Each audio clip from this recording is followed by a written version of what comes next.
Grabe na dito sa Marikina mga bossing, paano kaya tayo makakauwi nito mamaya? Mag-ingat po sana kayong lahat mga bossing.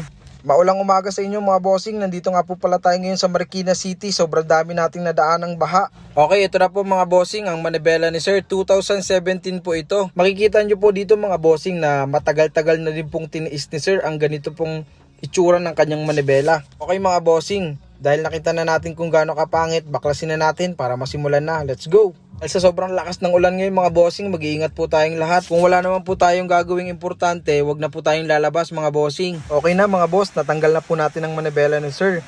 Gagawin po natin dito, tatanggalin po natin itong lumang leather, papalitan po natin ng bago. Hindi po natin ito papatungan ha. Makatapos ang 2.5 oras mga boss, ito na. Pwede nyo nang husgahan. Ang kaninang bakbak na manibela, ito na. Back to original looks na mga bossing. Maniwala po kayo mga bossing, ito kukunin natin ang lumang leather na kaninang sobrang bakbak. You know mga bossing, grabe, sobrang wasak-wasak na talaga yung leather na to.